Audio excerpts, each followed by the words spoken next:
My heart is breaking right now, not just for Shanquella Robinson's family, but also for the other families who have recently been taken in by Mexico's smokescreens. The country lures in millions of travelers every year with their picturesque beaches, endless sunshine, jungle ruins, and luxurious resorts. But for all its allure, in recent years, Mexico has increasingly become a death trap for foreigners who travel there. Essentially, if you have the unfortunate incidents of needing emergency health care while vacationing there, there is a high chance you will be extorted for the ER visit. And if, God forbid, your loved one is murdered there is little your government can do about it. How do I know? Because Mexico is a sovereign nation, which means no other nation or entity has authority or control over its territory. If an American is murdered in Mexico, Mexico has jurisdiction over the case unless they enlist the help of the U.S. And they can totally undermine the case with technicalities if they so choose. This is the unfortunate circumstance in Shanquella Robinson's case. Her case makes both governments look badly, but it especially highlights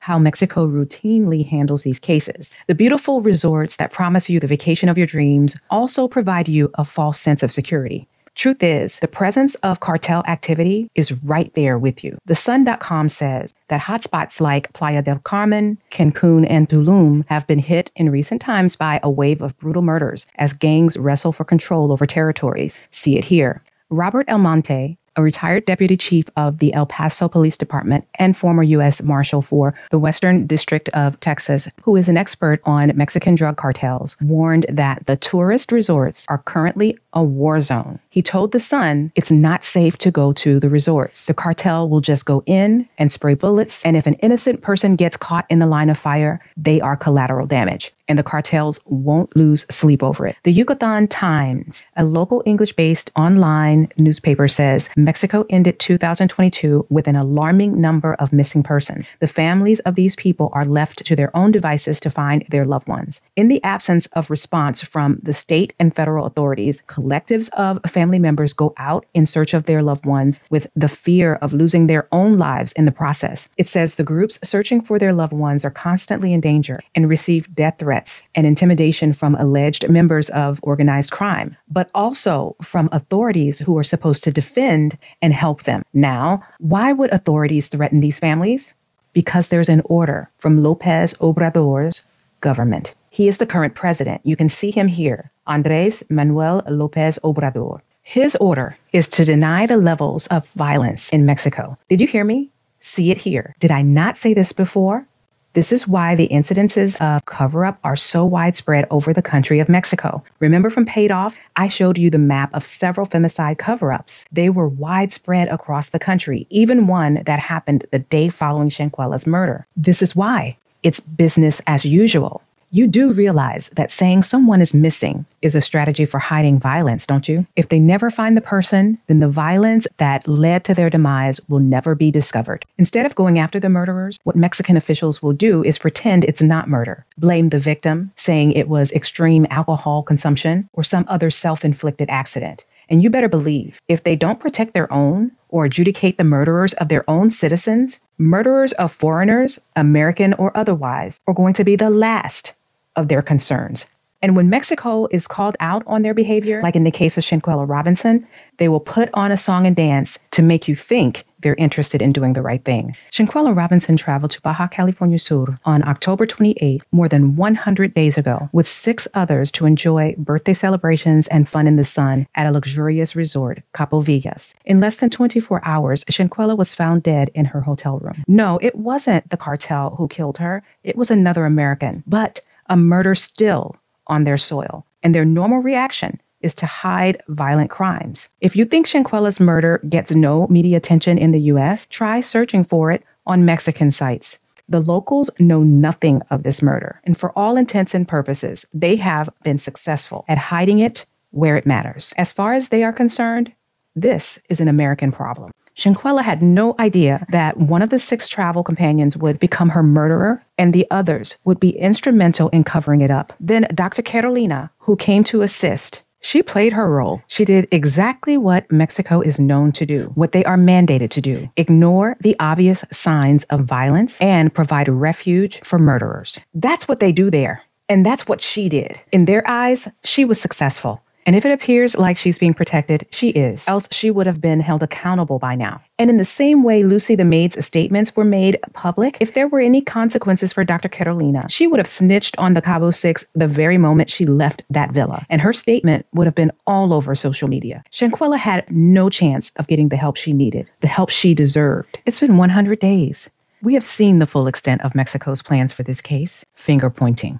If I were to venture a guess, Shanquella probably was not aware that on October 5th, 2022, 23 days before her trip, the U.S. government had issued a do not travel to Mexico advisory for many parts of the country. You can see it here. This has been advised since October 5th, 2022. There are approximately 32 states in Mexico. All of them are listed here with some level of caution assigned to them. In other words, trying to find a safe place there would be the equivalent of trying to find a needle in a haystack. It's not worth the risk for you or your loved ones. We're going to get into it. We're going to get into 2 new cases where Mexico is caught doing what they do best, lie about murders. And we're going to get into why I think you should remove Mexico from your list of travel destinations for the foreseeable future. But first, be sure to click the like button, subscribe to the channel, and hit the notification bell so you don't miss out on updates to this story, trending topics, and so much more. Now let's get into it. This case of Shanquella Robinson has me so emotionally charged. Very often, I'm finding it hard to sleep. While we're experiencing heart-wrenching sensations from the lack of movement, decline in media coverage, and failure to arrest, I want to share 2 more cases with you where Mexico is up to the same tricks. On January 14th, Elliot Blair, a California public defender, was vacationing in Rosarita, Mexico, with his wife, Kimberly Williams, celebrating their 1-year anniversary when he was found dead outside an entrance to his 3rd-story hotel room. After a day of outings and dinner, the couple returned to their hotel. According to investigators, Elliot was watching an Instagram video at 12:35 a.m. and then 20 minutes later, a 911 call at 12:55 a.m. came in reporting a person who apparently suffered a fall over the balcony outside the entrance of his hotel. Elliot's wife, Kimberly, was awakened by the hotel staff saying that her husband had an accident.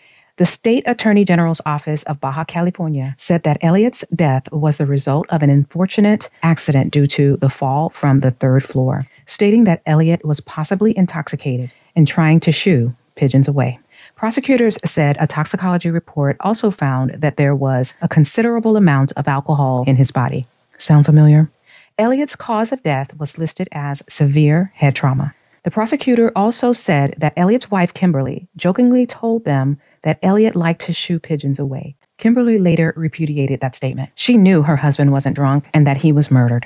Were it not for U.S. Representative Lou Correa of Santa Ana and Anaheim Mayor Ashley Aitken and others reaching out to Mexican officials, the family feared they wouldn't get Elliot's body back to the U.S. Their request to get Elliot's body back ended up making its way to high officials in the Mexican government.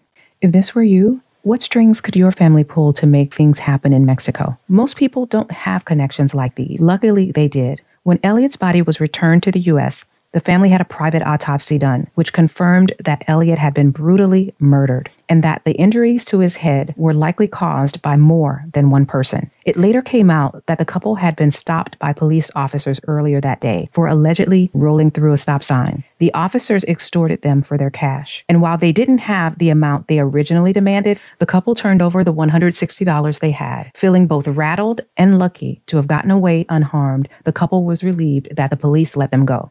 This was January 14th, 2023. Mexico is showing us they will work harder to hide the truth than they will to uncover it. Justice for Elliot. Then there's the case of Jose Melesio Gutierrez. Jose was a 36-year-old young man who was originally from Guanajuato, though he had U.S. citizenship and lived in Ohio. He reportedly died tragically while visiting his fiancée, Daniela Pichardo, in Mexico last Christmas. Gutierrez, his fiancée, Daniela, her sister, and a cousin left in a car for dinner at a restaurant in a nearby town. The 4 disappeared on Christmas Day after eating at the restaurant. Local media said that Gutierrez was in Mexico to set a date for his wedding. After the dinner, Daniela sent her mom an odd text. It was their location. Daniela knew they were in trouble. Shortly after, the 4 disappeared. The family attempted to search the location, but were stopped by 2 police officers who would not allow them to enter the zone. Having no news from the authorities about the missing 4, their relatives began to carry out a series of blockades and marches in Mexico City to ask the authorities to find their loved ones. 3 weeks later, their bodies were found in a secret grave near the vehicle that the 4 victims were last seen in. It was riddled with bullet holes and blown tires. The location was near the border between Zacatecas and Jalisco. According to CBS News, violent crime, extortion, and gang activity are widespread in Zacatecas. Zacatecas is on the Do Not Travel to advisory list for the U.S. due to ongoing crime and abductions. The condition of the vehicle and the bodies when they were found made it impossible for Mexico to blame this crime on the victims. But in their usual fashion, Mexico offered the families no support for weeks. According to El País, in June 2021, Cesar Salazar, who resided in Los Angeles, joined his family in the state of Guanajuato. He was last seen with his cousin Jorge Enrique Rodriguez on the Juventino-Celaya Highway. Their bodies were found in a grave 1 month later. In December 2018, Leonardo Reyes returned to San Miguel de Allende in Guanajuato to celebrate the Day of the Virgin of Guadalupe. At one point, he drove around in his car looking for a stable signal to call his girlfriend in Dallas, where he also worked, and a group of state police shot him down. All 4 men that I mentioned herein were of American nationality. They went to Mexico for vacations. All 4 were killed. And in all 4 cases, no one has been convicted. There have been no suspects or detainees in their cases. Today, their families still seek justice. Regrettably, many travelers don't often think about what they would do if the unthinkable should happen until it happens to them. If you are in Mexico and it happens to you, then there's a high chance that extortion will be the price you pay to access the care you need when you are at your most vulnerable. And in the unfortunate case your loved one happens to lose their life there, you will have no chances for getting justice. So I ask you, is this a place you want to go or want your loved ones to go? Until Mexico stops blaming victims as a common practice and stops concealing the level of violence that exists there and actually reforms the system that provides impunity for murderers, I'm just going to say it straight out. Cancel Mexico. Shout out to all my sources, nypost.com, Fox News, LA Times, NBC News, the Yucatan Times, medicine.net.com, thesun.com, CBS News. Justice for Shanquella.